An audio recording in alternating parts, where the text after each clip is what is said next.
Wartime austerity measures meant there was little new in the way of mainline motive power at the time of nationalisation. Among the notable exceptions were Bulleid's two types of Pacific passenger locomotive.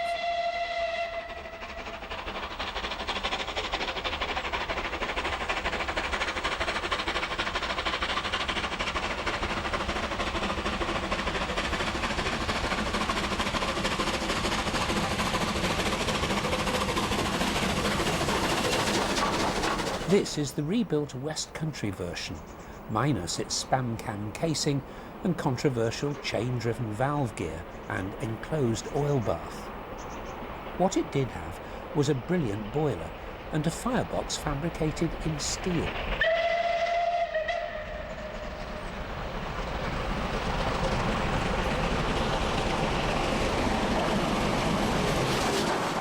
The steam, like anything with the boiler, it's a superb boiler. That's one of the pluses of the locomotive.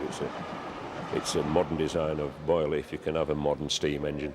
And it's got a steel firebox, which is steel is obviously weldable. Copper is much more difficult to do. Just a great design of boiler. The nationalised railways were planning to standardise locomotive design under Riddles, who'd been Stanier's right-hand man on the LMS. There was a lot they could learn from engines like Tall Valley, but lesson number one was not to get involved in too many design experiments which had plagued these otherwise excellent southern engines. The West Country's footplate, complete with electric lighting and comfy seats, was a thoroughly modern layout, and Riddles would have been impressed by its steam-raising capacity. But his job was not an easy one. He came in as nationalisation started, didn't he, 1947, 48, and was charged with making a standard class of locomotives which would suit each region. And from that point of view, I think he's been very successful, but it must have been a little bit of a poison chalice because everybody wanted to go in their direction at that time, and he had to pull the whole lot together and make very viable and less labour-intensive locomotives which would run the railway, as it turns out, into the mid-60s.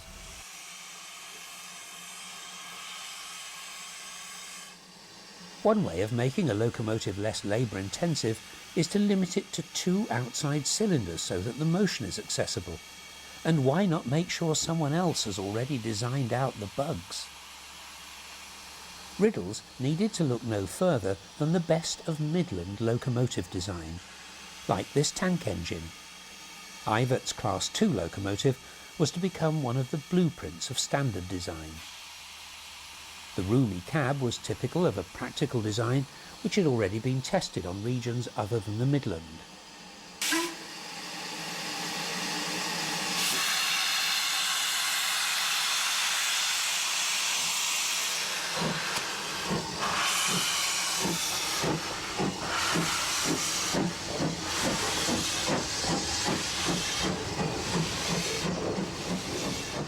Southern railwaymen still remember them fondly.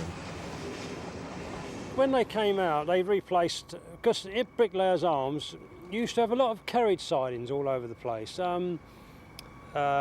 Blackheath, Maysdale, Grove Park, they were where they kept empty coaching stock. And some of the jobs we had at Bricklayers Arms was to get hold of one of these C-Class, H-Class stamp, get hold of these coach, and you'd run around all day with this coaching in the different places while it was cleaned and washed, pick it up in the city in the morning and take it back in the evening. All day you was on these trains. And these little H-Class tanks. Along come the Ivett tank, and they made the job a lot easier, because there was plenty of room, nice roomy cab. The only thing was that we found that if you dropped back to 160 pounds of steam, the brakes started going on. It was something we learnt the hard way. You know, we was going up over the arches into London, and we were coming to a stand with the vacuum brake going on. There was a reason for it, but we found out what it was after a while.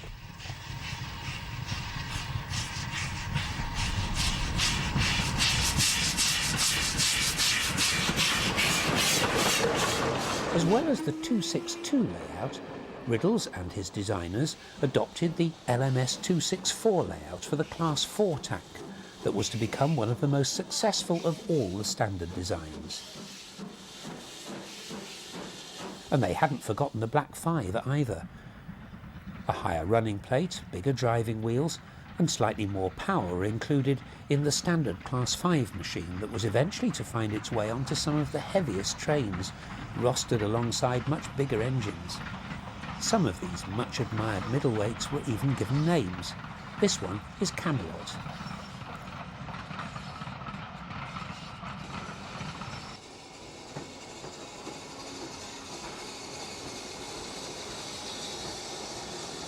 This is the Class 4 tender engine, introduced in 1951.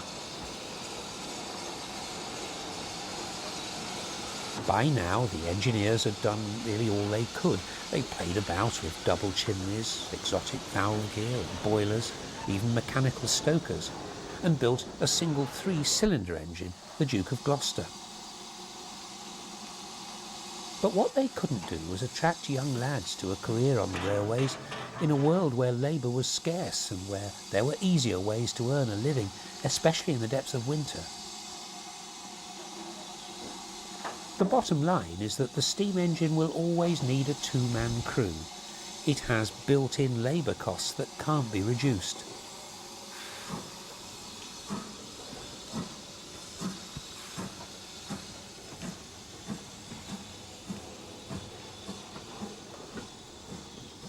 The cost of things changes.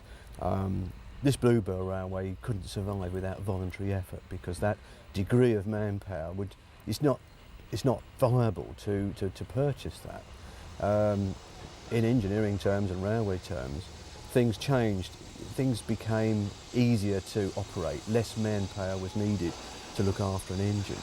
Things like the grates were rocking, so that you didn't have to shovel it all out at the end of the day. You could just drop it through into the ash pan. You pull a lever and all the ash would just drop out the bottom of that. No end of things. Lubrication was made easier, purely to not have so many men on the ground. The cost of materials went down, the cost of labour went up.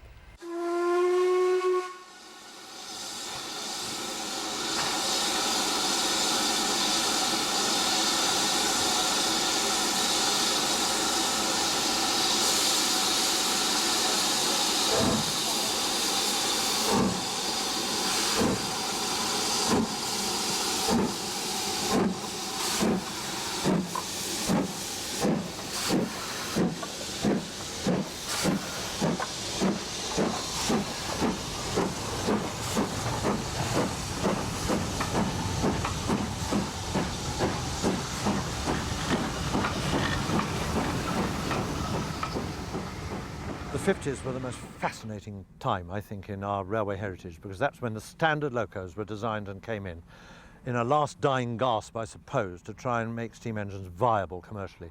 And Black Prince, of course, my engine, was only 8 years old when I bought her, and the 17th last locomotive to be built, and would have been scrapped years before her time.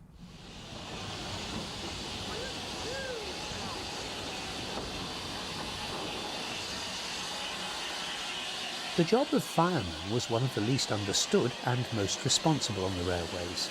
Towards the end of steam, lads of 16 or 17 were thrown into a man-sized role, and not all of them stayed the course. The engine driver was unlikely to leave the job, but the turnover in firemen was colossal. A lot of documentaries are always written or filmed about the driving side of a steam locomotive. It's the thing that people see the most, the questions we're always asked, are you the driver? But some people want to know about the firing side, and for my mind, the fireman's job is actually the more difficult.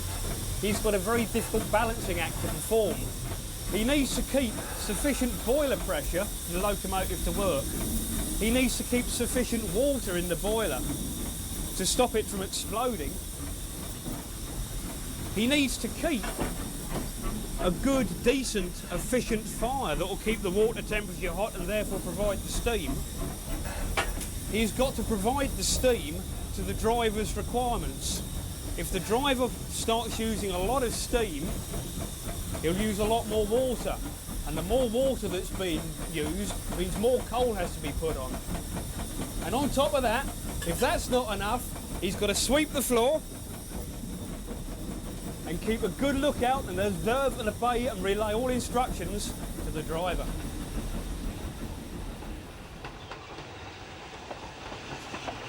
Lads who joined the railways towards the end of steam can still remember the horror of their first encounter with a dying industry. Well, I started as a cleaner in 1962, 15 years old, filthy, stinking engine shed. The only modern thing in there were the electric lights in the roof. Everything else was from the last century, really. I've never seen anything like it in my life, but I stuck with it. And you start off as an engine cleaner, and that is cleaning the outsides of them, not the insides, as some people have thought. So you just basically clean steam engines until you were 16, in which time you started your firing training. When Malcolm Hall joined the railways in 1962, a lot of the shunting work was already being done by Deel. This humble box on wheels had been around since the mid-50s, and it'll still be with us well into the 21st century, arguably one of the greatest locomotive designs of all time.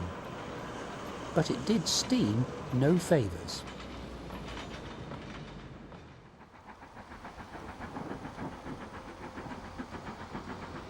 This was the scene at Barry Island in South Wales.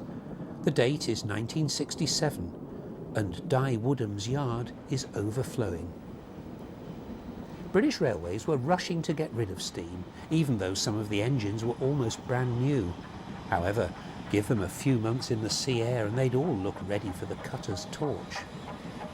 And a whole generation of railwaymen were thrown on the scrap heap too. They shared with me my love of steam. They loved steam. They weren't just workers in a factory. It was a life to them, like coal miners. You know, they were heartbroken when steam finished, and they were all thrown on the scrap heap with the engines. You know, because I knew them from Guildford Shed, just down the road from where I lived. Got to know all the lads, and there were tears. You know, when steam finished, they closed the shed because they were chucked away as well. David Shepherd was determined to save one of the mighty 9Fs. The 9Fs were the ultimate in steam locomotive design and thrown away years before their time. It was a monstrous waste of money. We were chucking them away when they were built. We were actually throwing away 9Fs. I think they built 251 of 9Fs, the 9F class, and some were being thrown away for razor blades while we were still building new ones. Should Riddles's masterpiece have been discarded so quickly? I think if you look at the last design, the 9F, the heavy freight locomotive, it was so versatile, an extremely powerful locomotive. It could pull passenger trains. They were not maintenance free, but easy to maintain, relatively speaking. And I think you've got to judge the man on that. That's the way they were going. But he never really finished his job, did he? Because change of emphasis, you know, over to dieselisation and electrification, he never really finished what he was doing. But yeah, I think he was successful. To understand why these engines were mourned, all you have to do is ask a railwayman. Well, it's a lot more comfortable because you've got a nice seat and you've got this at the back of you, and you've got a tender that is more or less covers the whole thing in. So they were more creature comforts, as they say, on the standard engines than a lot of other engines, even LNER engines, where there was low tenders.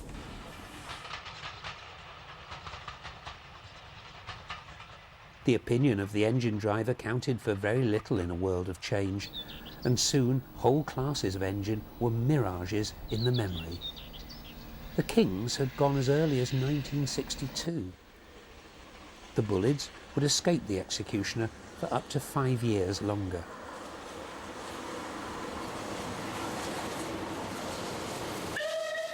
The frenetic dying days of steam in 1967 in the south of England, where I live. I took 3 weeks off. I could barely afford it because I was frantic doing elephant pictures, you know, to pay the bills for all this. Commissions of elephants and wildlife, which I was doing by now. But I thought I've got to record something onto canvas, so I took 3 weeks, either 9 Elm Shed at Waterloo or Guildford Sheds. In fact, I'd be painting a picture of elephants all day for somebody, and I'd bung my easel and paints into the Land Rover and charge off to Guildford Shed. And just no legality about it. The shed must say, oh, I don't care what you do, mate, it's all falling apart anyway, you know, don't bother with a footplate pass or anything. I spent half the time riding on illegal footplate passes, doing ballast trains around Aldershot, all illegal. That's another story. But I had to record something, if just colour sketches, you know, quick notes, because, okay, a colour camera can record to some degree authentic colour, but it cannot, I'm sounding pompous now, but I don't think it can compete with the brain and the eyes of an artist.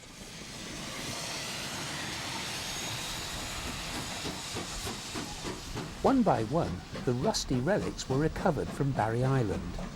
Without Dye Woodham, there would be no steam sanctuaries like this, places that were built just like Noah's Ark to save the various species of steam, although sadly not all of them survive. Often it was schoolboys who showed the way, using pocket money and the optimism of youth to buy the first engines for preservation. This was the day that 1466 came back to life. The boys had to run for a box of matches so they could light the fire.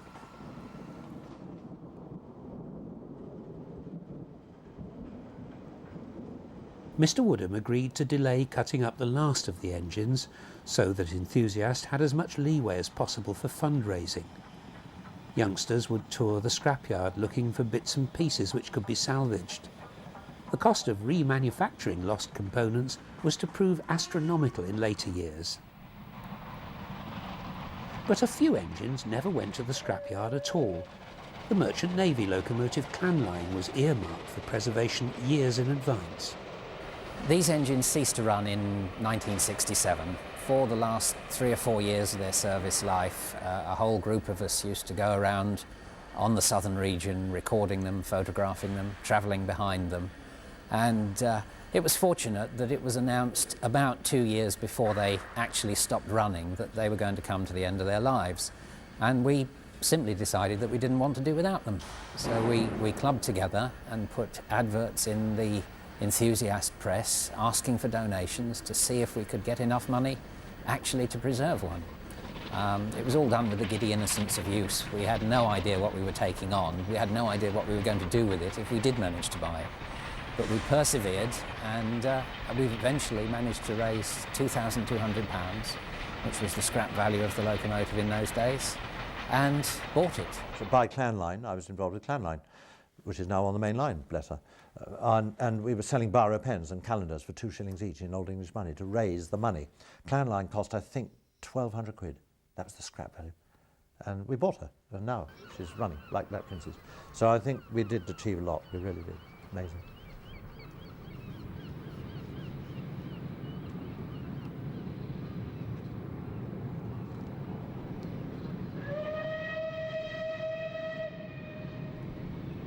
Today, Clan Line pops up all over southern England. Here she crosses the River Adur at Shoreham after delivering people for a Glen Miller evening at the local airport. It's a curious twist of fate that steam survived longer than British Railways, whose propaganda films from the 70s included the astonishing claim that motorways were losing out. In the 1960s and on into the 70s, trains were winning passengers back from the internal airlines and from the motorways. They did it by improving the ride, by increasing comfort, by running, as they always have, city centre to city centre, and above all, by shortening journey times for intercity travellers. There were big achievements like the electrification of the West Coast Main Line. But this odd-looking diesel is living evidence that not all was well with our nationalised railway system.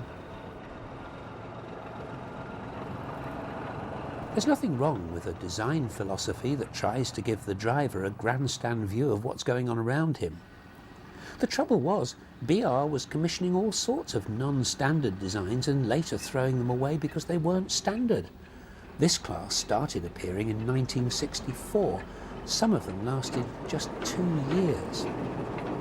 It was an appalling waste of national resources. This much-loved class, on the other hand, is still going strong after 40 years, even if it does look like one of Doctor Who's Daleks when first viewed head-on. It had one huge built-in design fault. The drivers were complaining they couldn't see past that great long nose when running in the forward direction. So these engines spent most of their lives coupled in pairs, with a cab at each end. And this particular individual removed spoil from the Channel Tunnel, before retiring to the Bodmin and Wenford Railway. Meanwhile, back in the 70s, Lord Haw-Haw appeared to be alive and well and working for BR. The romance of steam. Yes, for some romance, for others, muck everywhere. In your eyes, your ears, in your hair. Now, between London, Southampton and Bournemouth, electricity sweeps all that away. Commuting to London from what used to be faraway places is now so easy. The message seemed to be that third rail was a new invention, and that Austin 1100 owners from Bournemouth couldn't wait to get crushed in a crowd in London every day. David Shepherd remembers it well. You know, I mean, I have to accept, look, let's face it, in spite of all my nostalgia and my love of the past, we have to accept that steam had to go in the end. For one simple reason, you would not get a young guy now to do what those young firemen had to do. You know, just imagine leaving Euston to go to Crewe on a Duchess Pacific, how many tons of coal you'd have to shift. You sweated your gut out to do that job. And a diesel is much cleaner, it's much more, I nearly said efficient. Well, it probably is more efficient, I don't know, electric.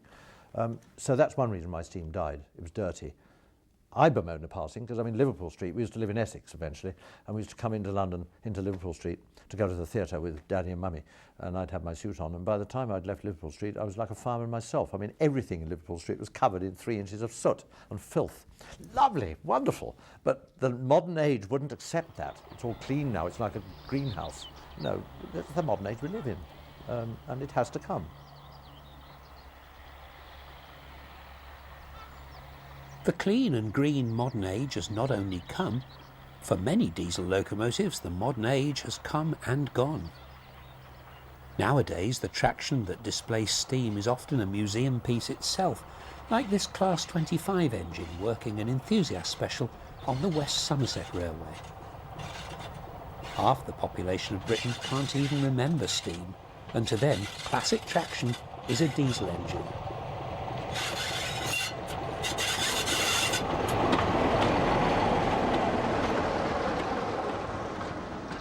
This fabulous Western class engine was, by 1961, the third generation of mainline diesel to run on Brunel's hallowed railway, but hydraulic traction was deemed non-standard by the organisation that had built it. And so this was generation number 4, the Class 50.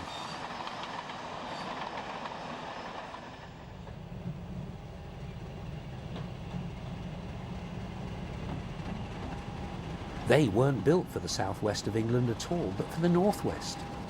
When that plan changed, BR drafted them onto the Paddington services, confident that they'd stay there well into the next century. Of course, they didn't. Another fine engine which many enthusiasts believe was chucked away long before its time, and now, like Deltic, is to be seen creeping back onto mainline duty.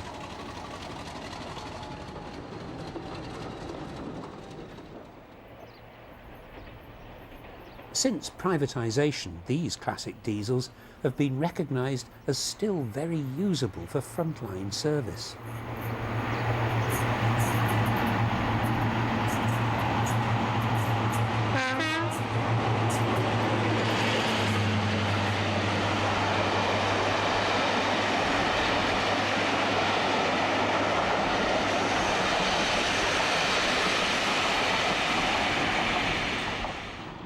Others, like the 33s, disappeared gradually and had almost gone by the time their absence was really noticed.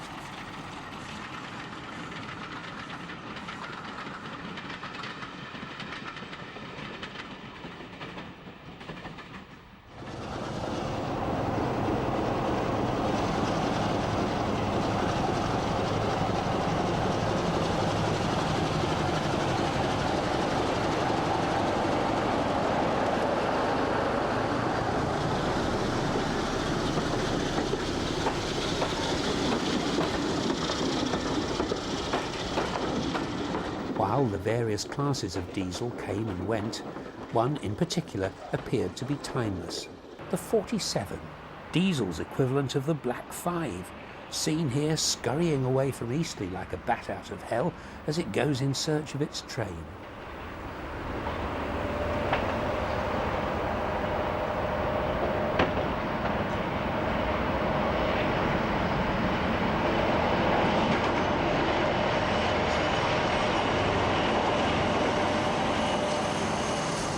And one that may last even longer, the 37. The leading engine will end up at the National Railway Museum.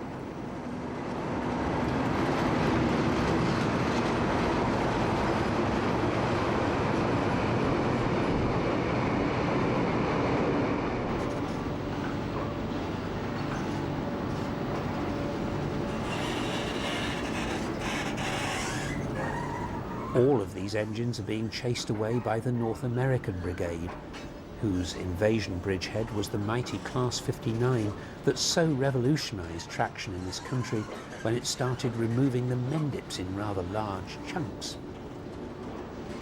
The plan is for the new 66s to sweep away most of the 60s stuff.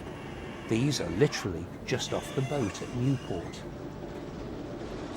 But it's interesting to note that even they are being pushed around by one of those old diesel shunters that have found their way into every corner of the railway network. The one doing the pushing and shoving at Newport is of a batch built way back in 1961. But the future of these diesel shunters seems assured by their new American owner, who's announced that he too is reluctant to let them go. We've got about 200 or 300 left within EWS, and they're used mainly for shunting in yards and sidings where, to waste a bigger locomotive is not good use of resources. They've been tremendous stalwarts of our railway network for many, many years, and I think we're going to see them for many, many years to come. But what about the 47, like this one, at the head of a travelling post office train sweeping through Newport on the day yet another batch of 66s arrive? Can EWS guarantee that the 47s will still be around in a few years' time? I mean, they're still a very popular machine with the drivers and also with the general enthusiast. There'll be a few around for about another 2 or 3 years, but then I think most of them will probably have gone. They've done tremendous work, up and down the country for many years, and it'd be sad to see them go. If I had the money and I wanted to buy diesel, I'd buy a 47. Yeah, I think they're fine engines. That's nice. I've got to be fair to the diesel fanatics sometime.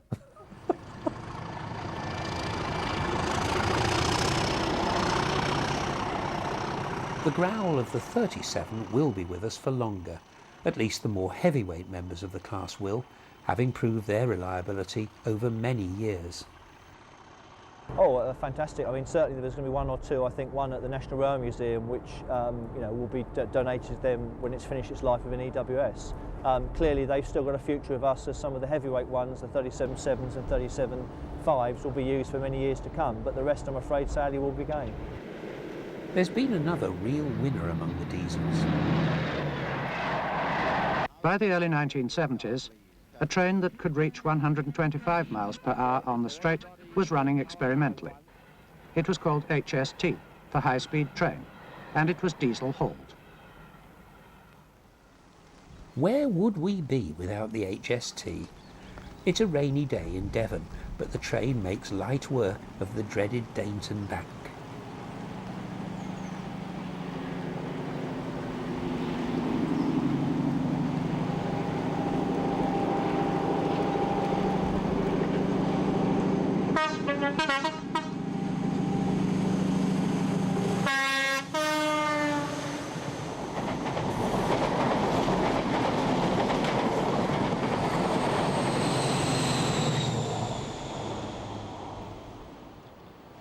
Come rain or shine, the 100 or so train sets are to be found tirelessly pounding up and down the network at 3-figure speeds where the track permits, the flexible friend of the travelling public for so many years. This one is running along the seawall at Dawlish.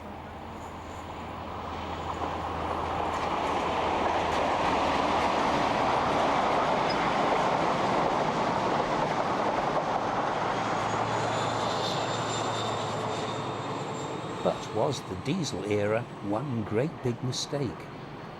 I mean, I've heard people say that we should never have gone into diesel at all. We should have jumped straight from steam into electric traction because it's probably cleaner and more efficient. I don't know. Again, I'm on slightly dangerous ground because I'm not really knowledgeable enough. Some of the finest diesels, like the Peaks, only survive at all today because of the efforts of preservationists who've had to put a brave face on things in recent years.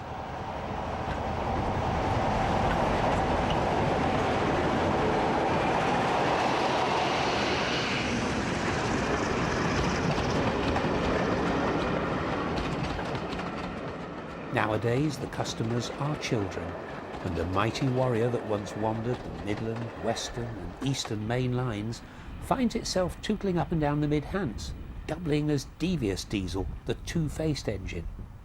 It's better than extinction.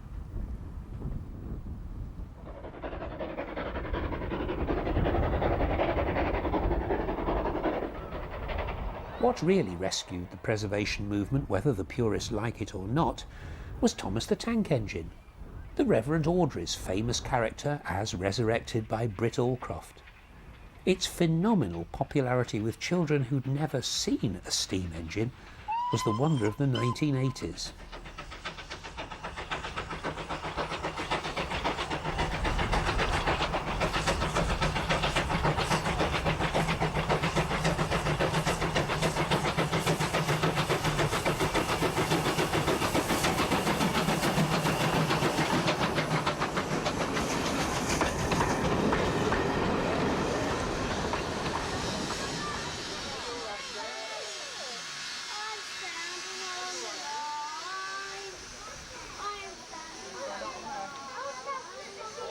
They still queue up to meet James or to see Douglas the Black Engine make a quick getaway with an Easter special to Alton.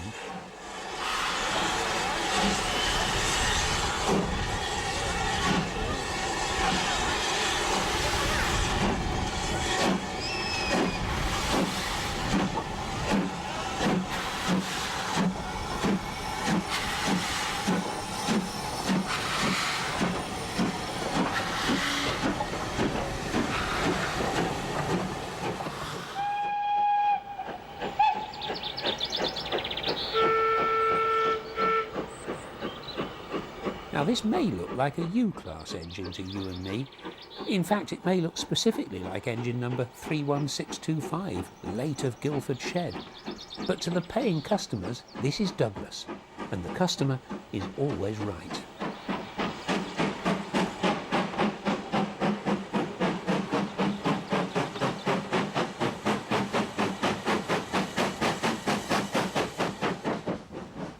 Because it's the customer's pocket money that will pay to put this S15 together again.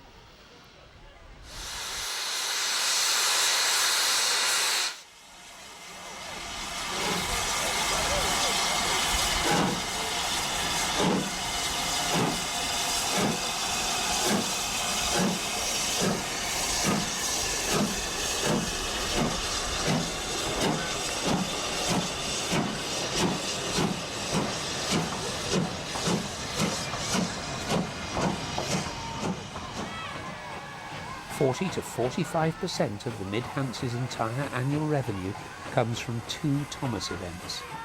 Children started the preservation movement, children keep it going.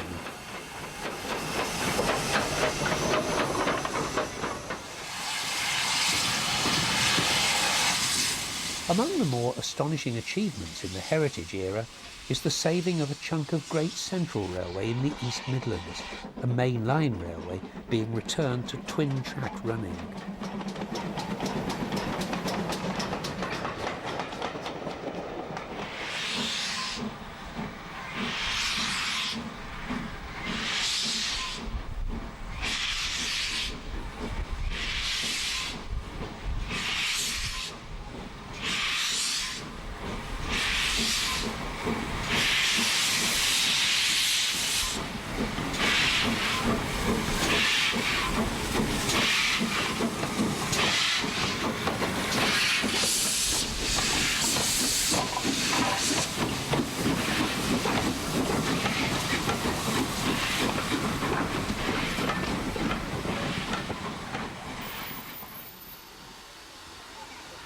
Or there's that beautiful recreation of the Isle of Wight's Victorian trains by a relatively small band of dedicated railway people. David Shepherd is proud to be the railway's president. I paid or helped to pay for Calbon, which is now on the Isle of Wight.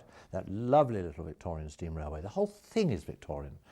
That's one of the craziest, stupidest things we ever did, getting rid of steam like we did in this rush to dieselise in the 60s, because if they'd saved all the railway on the Isle of Wight, or most of it, saved all Calbourne's sisters, they cut them all up except Calbourne and I think one other, they cut them all up for razor blades, threw away all these lovely Victorian coaches. If they'd left the whole lot, my God, that could be one of the biggest tourist attractions in this country now. The rest of the railway system on the Isle of Wight was turned into a modern railway, in inverted commas, by using 1930 underground stock from the Northern Line running to Barnet, you know, and then when they took that onto the Isle of Wight, they found the platforms were all the wrong height, so they had to lower the platform, raise them. Oh, God, crazy. Sorry, I'm so wound up about the stupid things we did in the 60s. People with long memories in the preservation movement can still remember the rather patronising way they were treated by BR, but take pride in the fact that time has proved them well able to run railways. The Bluebell is a highly successful multi-million-pound operation nowadays. Well, I'm sure that the big boys would have looked over their shoulder and smiled and certainly raised their eyebrows and said, yes, that'll be a 5-minute wonder, and they'll move on to something else next when they realise exactly what's involved.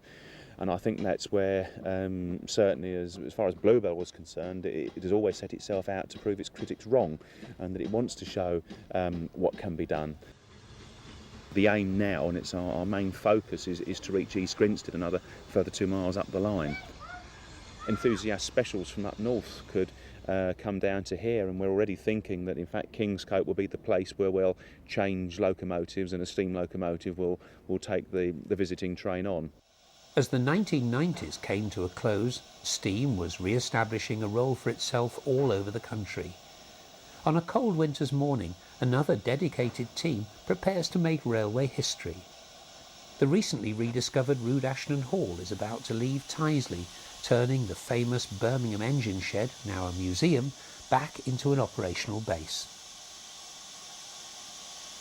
Tyseley has long wanted to run steam shuttles to Stratford, giving the people of Birmingham a different option for a day out. On this historic Sunday, Bob Meanley and his men will get their chance. Today is probably the culmination of a very long-held dream at Tyseley. I think as long as Tyseley has been there, it's wanted to operate Stratford trains on a regular basis. We've done it as special trains in the days when they are permitted occasional trains at bank holidays once every year or whatever. But we've had a tremendous amount of support from Railtrack, from Central Trains, from EWS Railway, from the City of Birmingham, from Stratford District Council, who all want to see these tourist trains succeed. And I think it's one of the marvellous things of privatisation that you're able to actually think about this and talk about it seriously and commercially.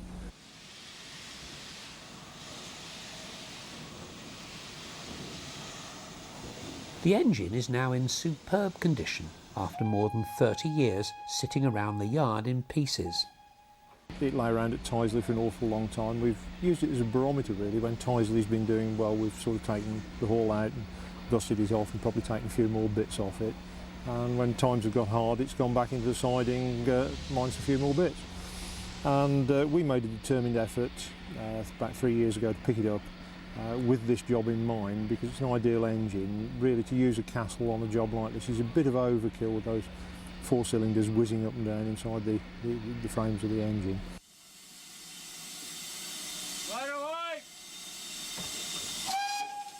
The hall's condition is a tribute to the skills of Tyseley's full-time staff, but also to a group of teenagers who've laboured long and hard towards this moment. There's a tremendous amount of effort being put into this engine by a group of volunteers who are all under the age of 20. 6 individuals in particular, led really, I suppose, by my son Alistair. The most wonderful band of young people you could ever wish to meet, and you know, the quality of things like the boiler casing and a lot of the boiler work has all been done by them. It's a terribly important day for the Birmingham team. If Rood Ashton Hall performs as they expect, and if the people of the Midlands will support them, the region could have a new tourist attraction that is both a slice of living heritage and a way of easing road congestion.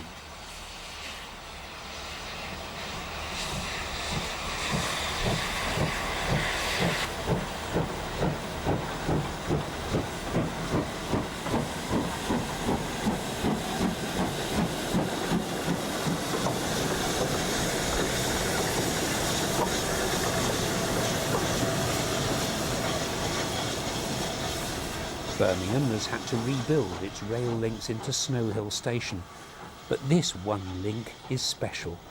Steam is back.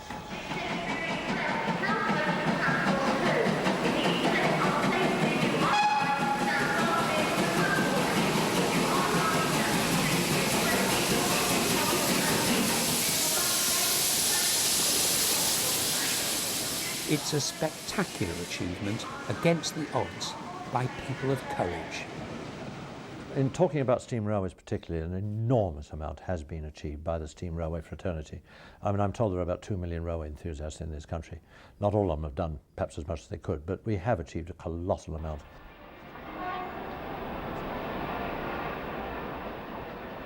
A few minutes later, the engine reappears from the other end of the tunnel, running tender first, with express headboard carried jauntily, and the city is bathed in sunlight as if to celebrate a sparkling moment in transport history.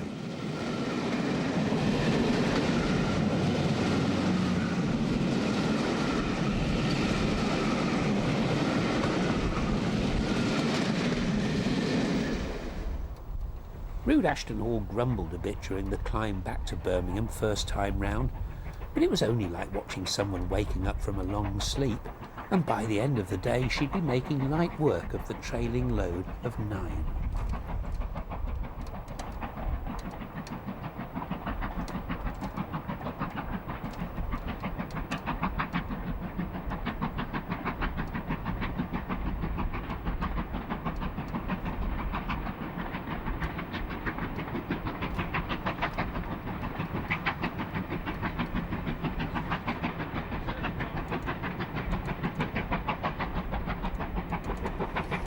It's been a long time since Tyseley operated as an entity on the main line, and you know, we've taken a lot of our staff and they've performed, in my opinion, faultlessly, professionally, and I'm as proud as hell of them.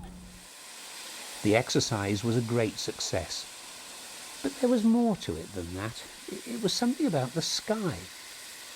Britain's last engine was called Evening Star, and that night at Stratford there was just one prominent star which twinkled above the steam and became lost in a shower of sparks as Rood Ashton Hall prepared to go home.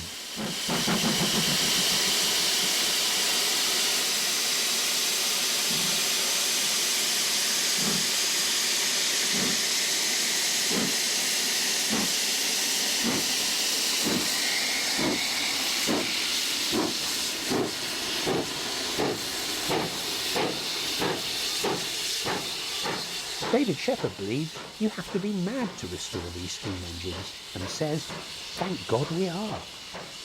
I wouldn't live in any other country. This is the finest nation in the world, and one of the things that makes the British so terrific is that we're full of eccentrics. This country is eccentric, full of mad people who think, my God, bugger bureaucracy, damn the money, we're going to do it. A few months later, a forlorn trio of diesels were standing dead beside the turntable at another former Great Western shed, witnessing another miracle. Note the shed plate, 81A. King Edward I was kicked out of this very shed nearly 40 years ago. The king was dead. Long live the king.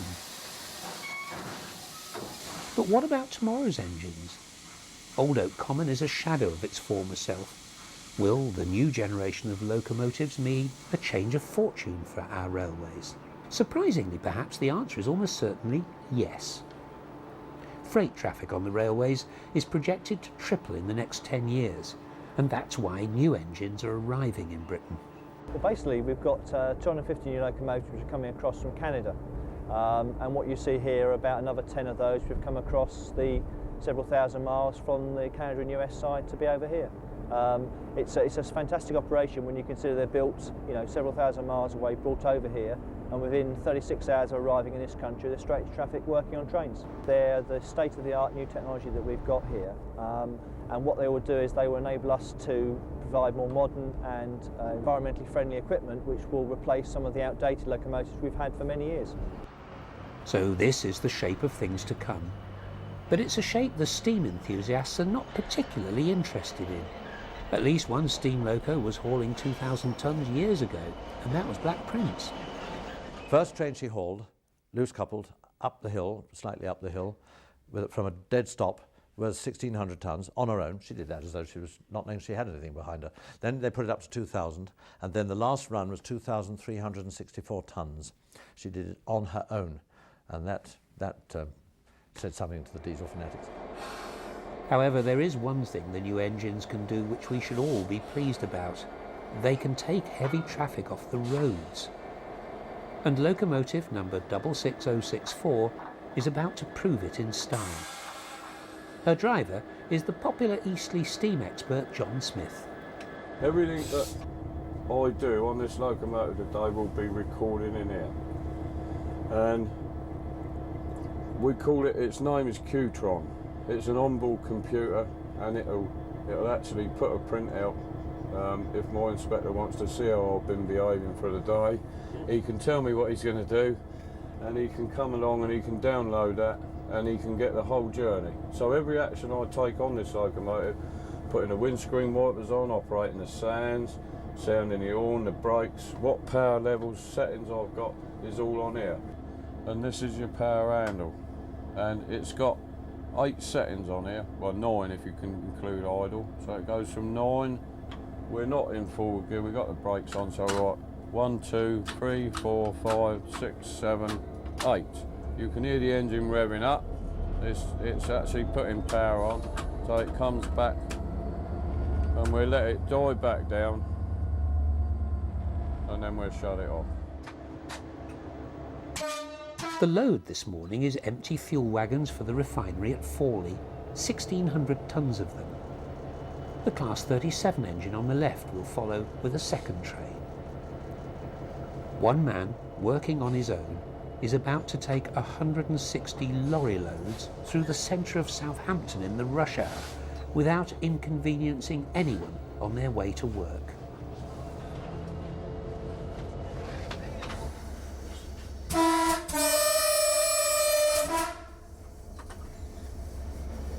What was that train, John? There's a freight liner going through. That's probably the Ripple Lane going up. It's going up to Dagenham in East London.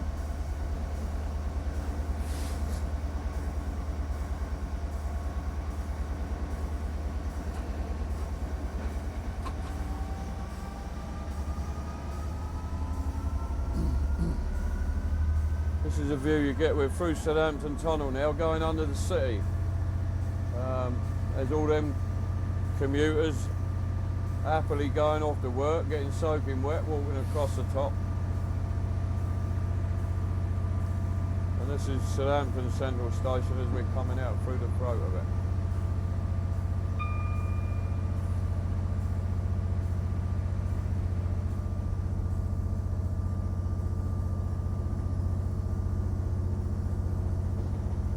There's Toys R Us on the left, that's where I try and avoid taking my grandson because he costs me a lot of money.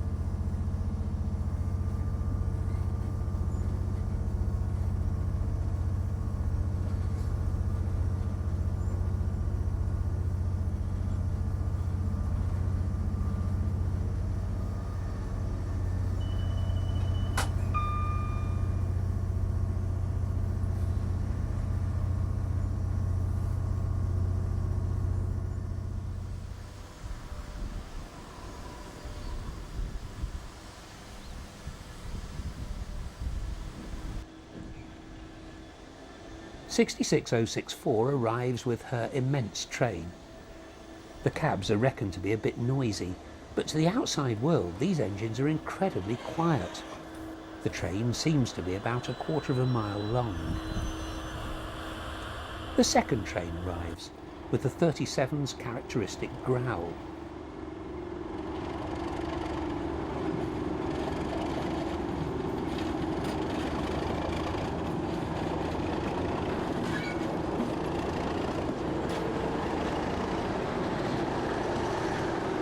This is not the only old equipment around on the rail network.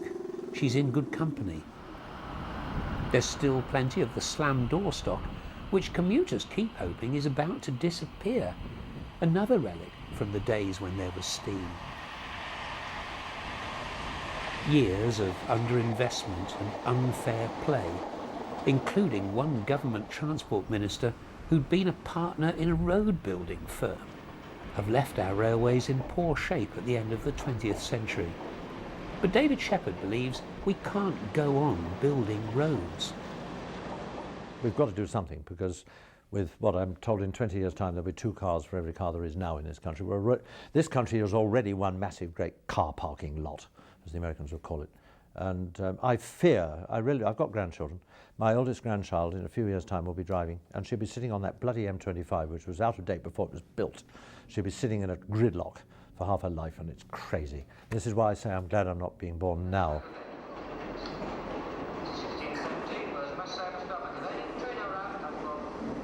Many of the modern cross-country trains are simple little affairs, just coaches on rails really, 2 or sometimes even just 1 carriage. And these little trains can seem such a forlorn sight as they come to rest at the commodious platforms of a bygone age. There have, of course, been rail cars in the past, but these are working between major cities because demand for seats, although rising, is still very limited. Gone is the romance and any attempt at stylish design. And it's difficult to imagine great artists trying to capture the magic of these trains on canvas. But perhaps these trains will help railway economics to make more sense. In any event, David Shepherd believes we've got to give the railways a chance, and to give privatisation a chance. Whether people can be weaned out of the motor car, whether the railways can price themselves back into favour, and whether there should be separate ownership of the trains and the trackbed are questions that only time will decide. After a century of trains in decline, there is some good news about passenger numbers, but it's really up to the travelling public what happens next.